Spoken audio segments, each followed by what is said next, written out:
Yo,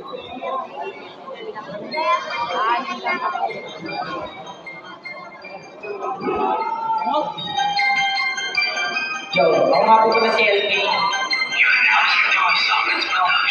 Kandi, dito sa akin ay makinig ng mga salita na lumalabas sa buka ng aking bibig. Sa tuwing lumudor ka ay may tinatag, tila mailaw. Ay minsan na naisunin ko ba rin, huwag ka ngayon subagago. Ulit mo na maot, lahat ng ginawa ang nakamula nung nagkalat ko.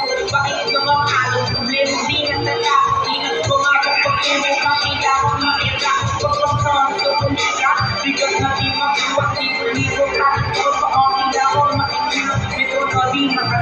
Gulong na di makakita, gulong sa katotohanan na hirap ng maging wala. Gusto ko lang sabihin, huwag kang magpahatang. Hindi ko makakarating kung hindi ka ako sa daanan na ilong. Mabilang ang mga mukha na nakakalo na kaya naman pagpatuloy mo lang yan. Ano naman kung meron nagsasabi sa iyo, itigil ko na yan. Baka naman ay ingit na kaya hayaan mo na rin. Pagpatuloy yung pag-abot sa nais mong makapag. Pag-abot sa pangarap, makulima na wala yan. Diretso ka na sumahin, hindi din makakapal. Natuloy ang gawag.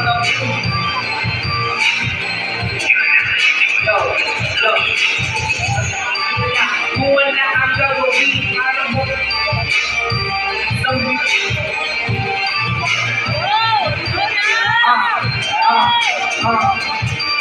libreng lamang ng pangarap, isigaw ng malakas.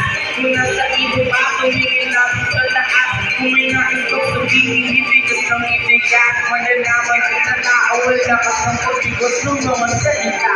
Ang ibig mo iparin, manasalita na galit sa iyong bibig mga titik. Hulog ka na nais kung ikaw ba sa mga tao sa paligid mo na nais makinig sa iyong mga sinulot.